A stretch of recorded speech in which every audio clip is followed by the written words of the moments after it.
Hello friends, SS kitchen में आपका स्वागत है। आज जा रहे हैं व्रत के लिए साबूदाना नगेट्स बनाने, जो कि बहुत जल्दी झटपट से बन जाता है। तो साबूदाना हमारे यहाँ पहले से नहीं था, इसलिए हमने भिगाया नहीं है।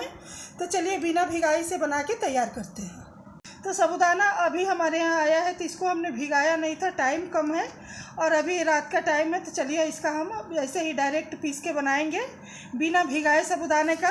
तो यहाँ पर हमने आलू लिया है, आलू को हम 1 सीटी लगा लिए हैं। आलू काफ़ी गर्म है, तो आलू को पहले हम छील लेते हैं और छील को इसको मैश करके थाली में रख देते हैं। इसके बाद से साबूदाने को हम हल्का रोस्ट करके उसके बाद पीसेंगे।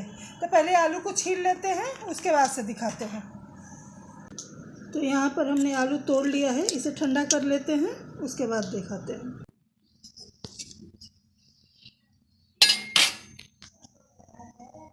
कढ़ाई फ्रेंड्स, इधर हमने एक कढ़ाई रखा है। कढ़ाई हमारा सूखा है, इसमें हम डालेंगे अपना साबूदाना और साबूदाना डाल के साबूदाने को हम 3 से 4 मिनट के लिए अच्छे से गरम कर लेंगे। जस्ट इसको खाली गरम करना है, ताकि जब इसका हम पाउडर बनाएं तो ये अच्छे से थोड़ा सा पीस जाए। तो यहाँ कुछ नहीं करना है, बस 2-3 मिनट के लिए इसे चला के अच्छे से हम गरम कर लेंगे। यहाँ कुछ है, हम निकाल लेते हैं। अब इसके बाद से इसको हम बस 3-4 मिनट के लिए गर्म कर लेते हैं। इसके बाद इसका हम पाउडर बना के तैयार करेंगे। यहाँ पर देखिए, साबूदाने को हमने 3 से 4 मिनट के लिए अच्छे से गर्म कर लिया है। इसका मॉइस्चर निकल गया है, इसका कलर चेंज नहीं करना है। अब इसको हम एक प्लेट में निकाल लेते हैं और ठंडा हो जाएगा तो इसको हम पीस के तैयार करेंगे। तो इसका कोई ज़रूरी नहीं है कि ये बहुत बारीक होगा, मोटा दरदरा सा होता है, तो आप दरदरा सा ही पीस के तैयार कर लें। तो बस इसको हम प्लेट में निकाल लेते हैं और इसके बाद इसे थोड़ा सा ठंडा करने के बाद हम पीस लेते हैं। तो इसे निकाल फ्रेंड्स, यहाँ पर देखिए हम अपना साबूदाना प्लेट में निकाल लिए हैं। इसे ठंडा होने देते हैं और इसी के कढ़ाई में हम डालेंगे थोड़ा सा मूंगफली, और मूंगफली को भी डाल के हम भून के तैयार कर लेते हैं। मूंगफली भूनने के बाद से इसे भी हम दरदरा सा पीस लेंगे। मूंगफली की क्वांटिटी आप अपने हिसाब से थोड़ा कम ज़्यादा कर सकते हैं, पर थोड़ा सा डालने से एक तो इसमें सोनापन आ जाता है साबूदाने में और थोड़ा क्रंची भी आ जाता है। तो यहाँ पर हमने लगभग आधा कप से थोड़ा ज़्यादा मूंगफली लिया है। इसको भून लेते हैं और इसको भी भून के उसके बाद से जब साबूदाना पीस लेंगे तो इसको भी हम दरदरा पीस के तैयार कर लेंगे। तो मूंगफली को भून लेते हैं। तो फ्रेंड्स, यहाँ देखिए हमारा मूंगफली भी अच्छे से भून गया है, सारे मूंगफली अच्छे से चटक गए हैं। देखिए यहाँ पर चाहें तो आप एक मूंगफली लेकर इसको छील के देख सकते हैं, अच्छे से छिलका उतर रहा है। तो इसे भी हम निकाल लेते हैं और निकालने के बाद से इसका छिलका उतार के इसको भी हम दरदरा पीस के तैयार कर लेते हैं। तो फ्रेंड्स, यहाँ देखिए, यहाँ हमने जार में डाल लिया है, इसे हम पीस लेते हैं। तो यहाँ छोटे वाले जार में हमने डाला है, ऐसे हमने 2 बैच में पीसा है। तो पीस को इसको तैयार कर लेते हैं।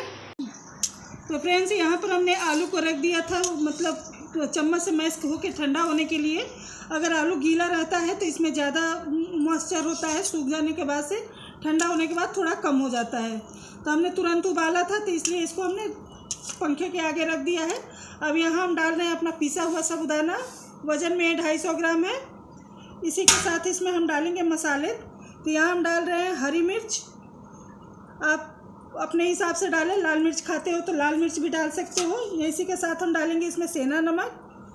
तो यहाँ पर अपने टेस्ट के अकॉर्डिंग नमक डालें। अब यहाँ पर हम डाल रहे हैं 1 चम्मच साबुत जीरा। अगर यहाँ पर हरा धनिया है तो धनिया डाल सकते हो, पर धनिया नहीं मिला हमें। अब यहाँ पर हम डाल रहे हैं, जो हमने मूंगफली को भून के रखा था उसे हमने मिक्सी में चला लिया है, तो ये भी डाल रहे हैं। अब सारी चीज़ों को यहाँ पर अच्छे से हम मिक्स करेंगे। और मिक्स करने के यहाँ आप एक बार नमक वगैरह की क्वांटिटी अपने हिसाब से ऐड कर सकते हो। तो हमें मिलाने के बाद ज़्यादा लग रहा है तो हम यहाँ थोड़ा सा नमक और ऐड कर रहे हैं, और उसके बाद से सारी चीज़ों को मिक्स कर लेंगे। यहाँ आलू कम पड़ेगा तो 1-2 आलू आप ऐड कर सकते हो, अगर हो जाएगा तो ठीक है। हमने यहाँ अभी 4 आलू हमारा उबला हुआ रखे हैं हम, तो कम पड़ेगा तो हम 1-2 आलू इसमें ऐड कर लेंगे। तो पहले इसे मिक्स करते हैं, तो आपका बाइंड नहीं हो पाएगा। तो इतने आलू में दिख रहा है कि अच्छे से ये बाइंड हो रहा है, आटे की तरह देखिए अच्छे से ये गूँथ रहा है। तो ऐसे ही हमें चाहिए, क्योंकि ऐसे ही इसे हम शेप देंगे। तो यहाँ पर अच्छे से हम मिला लेते हैं। अब मिलाने के बाद यहाँ पर आप चाहें तो इसे 5 से 7 मिनट के लिए रेस्ट पर रख सकते हैं, और चाहें तो आप लगातार बना भी सकते हैं। तो हमने अभी कढ़ाई नहीं रखा है, तो जब से हम कढ़ाई रखेंगे गर्म होगा, तब तक इतना ही देर हम इसको रेस्ट पर रखेंगे। उसके बाद से हम इसका बनाना शुरू करेंगे। तो यहाँ पर देखिए ये परफेक्ट बन के तैयार हो गया, मतलब कि डो हमारा बिल्कुल परफेक्ट है, ना तो ये ज़्यादा गीला है ना ही ये ज़्यादा सॉफ्ट है। जैसा डो चाहिए वैसा डो आटे की तरह से इकट्ठा होके ये तैयार हो गया है। तो आप चाहें तो इसके ऐसे छोटे छोटे से बड़े बना सकते हो, या आप चाहें तो इसका लंबा लंबा करके आप लंबा लंबा जैसे कटलेट होता है वैसा भी शेप दे सकते हो, या आप चाहें तो इसे चकले बेलने पर बेल के छोटे छोटे नगेट्स की तरह से काट भी सकते हो। तो हम इसका छोटा छोटा इसी तरीके से बनाएंगे कटलेट की तरह से। फिलहाल इसको साइड में रखते हैं, ऐसे करके अपना तेल रखते हैं गर्म होने के लिए, और तब तक हम नारियल की चटनी पीस के तैयार करेंगे। धनिया नहीं मिला तो हम यहाँ नारियल की बुरादे का चटनी पीसेंगे। और यहाँ पर हमने इसमें नींबू का रस नहीं डाला है, अगर आप चाहें तो यहाँ पर नींबू का रस ऐड कर सकते हो, और वरना आप खाली धनिया में भी डाल के बना सकते हो, मतलब चटनी में भी। तो यहाँ पर देखिए हमने इसे अभी रख दिया है, अपना चटनी बना के तैयार कर लेते हैं। तो फ्रेंड्स यहाँ पर सोच रहे हैं कि आधा हम नींबू का रस डाल ही दे रहे हैं, चटपटा हो जाएगा। आधे नींबू का रस का हम मतलब उसमें इस्तेमाल कर लेंगे चटनी में। तो यहाँ पर हम इसको निचोड़ लेते हैं नींबू के रस में।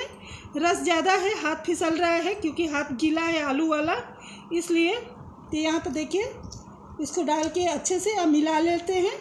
उसके बाद से अपनी चटनी भी बना के हम तैयार कर लेंगे। तो आपने डाला है खट्टेपन अपने हिसाब से आप एडजस्ट कर सकते हो। यहाँ पर नींबू का रस डालने के बाद से एक बार और हम मिक्स कर रहे हैं कि चारों तरफ मिल जाए, वरना एक ही साइड में रह जाएगा। तो अच्छे से हम मिला ले रहे हैं।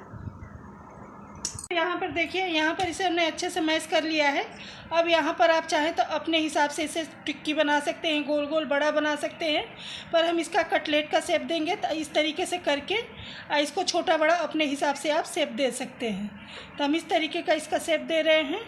ऐसे ही देखिए एक और बनाते हैं। ये अच्छे से वो इसमें आलू है तो बाइंड हो रहा है। अगर आपके आलू कम पड़ रहा है तो थोड़ा सा आलू आप और डाल सकते हो इसमें, और इस तरीके से इसका आप शेप बना के तैयार कर लें। यहाँ पर जो हमने इसे रख दिया है 5 से 7 मिनट, मतलब लगभग 7-8 मिनट था। इतने में साबूदाना जो है थोड़ा सा फूल गया है। तो फूलने के बाद से यहाँ पर थोड़ा कम था, तो हमने एक आलू को यहाँ पर मैश करके डाला है, जिसकी वजह से इसकी बाइंडिंग अच्छी आ गई है। तो ऐसे ही हम सारे बना के तैयार कर लेते हैं, फिर इसको फ्राई करेंगे। फ्रेंड्स यहाँ पर हमारे सारे नगेट्स बन गए हैं। नगेट्स बोल सकते हैं, कटलेट बोल सकते हैं। अब इसे चलिए हम फ्राई कर लेते हैं। और 1 कप साबूदाने से ढेर सारे बन के तैयार हो गए हैं। तब चलिए इसे हम फ्राई करके तैयार कर लेते हैं। तो यहाँ तेल हमने रखा था गर्म होने के लिए। तेल हमारा गर्म है, तो इसको हम डालेंगे। मीडियम हाई गर्म तेल चाहिए, लो में ना डालें, वरना ये बिखर जाएगा। तो यहाँ पर मीडियम गर्म तेल में जितना एक बैच में आ जाता है उतना हम डाल के वो फ्राई करते हैं। तो हमने 5-6 डाल दिया है। अब इसको आप थोड़ा सा 1 मिनट रुकने के बाद से इसे अच्छे से चला के और गोल्डन कलर आने तक अच्छे से इसे फ्राई कर लेंगे। तो फ्रेंड्स यहाँ पर देखिए ये हमारा एक बैच सीख गया है और कितना बढ़िया कलर आया है। तो इसी तरीके से हम सारे सेक के तैयार करेंगे लेते हैं। तरीके से हम बाकी के नगेट्स भी डाल के अपना फ्राई कर लेते हैं। इसको फ्राई करने में कोई झंझट नहीं है, ना तो चिपकता है ना तो बिखरता है। अगर आलू के बड़े टुकड़े नहीं है तो ये फटता भी नहीं है, क्योंकि साबूदाना ऑलरेडी हमने पीस के डाला है, तो इसमें फटने का भी डर नहीं रहता है। तो आप इस तरीके से बनाएं बिना भिगाए वगैरह, झटपट से बन के तैयार भी हो जाता है, ना तो भिगाने के झंझट ना ही कुछ। तो आप कभी भी इसे बना सकते हैं, व्रत में, त्यौहार में, जब भी आपका कुछ खाने का मन हो साबूदाने का, तो आप इस तरीके के बड़े बना के नगेट्स बना के खा सकते हैं। इसे आप फ्रिज में रख के भी 1 हफ्ते तक फ्रीजर में रख के भी आप इसका इस्तेमाल कर सकते हैं। जैसे अगर आपने ज़्यादा बना दिया तो आप जीप लॉक बैग में रख के फ्रीजर में रख सकते हैं। जब आपको खाना हो तो आप निकाल के फ्राई करके खा सकते हैं। तो इसका उलट पलट के उसी तरीके से हम इसे फ्राई कर लेंगे। यहाँ पर हमारा सोयाबीन नगेट से साबूदाना नगेट सेक के तैयार है। और एक पीस हम आपको तोड़ के दिखाते हैं कि अंदर से कितना बढ़िया पका हुआ है। अंदर से एकदम क्रिस्पी है, ऊपर से एकदम क्रिस्पी है, अंदर से सॉफ्ट होता है क्योंकि साबूदाना सॉफ्ट है। और इस तरीके से आप साबूदाना नगेट्स बना के खा सकते हैं। वीडियो अच्छा लगे तो लाइक शेयर सब्सक्राइब करें, अपनों तक शेयर करें। यहाँ पर ना साबूदाना भिगाने की टेंशन है घंटों, ना इसको मतलब पानी निकालने की टेंशन है। बस आप इसको साबूदाने को थोड़ा सा रोस्ट करके इसको तुरंत बना सकते हैं। तो यहाँ पर चलिए इस तरीके से आप मनपसंद चटनी के साथ, चाय के साथ इसे सर्व कीजिए। वीडियो अच्छा लगे तो लाइक शेयर सब्सक्राइब कीजिए, अपनों तक शेयर कीजिए और कमेंट बॉक्स में अपनी राय देना ना भूलें। धन्यवाद।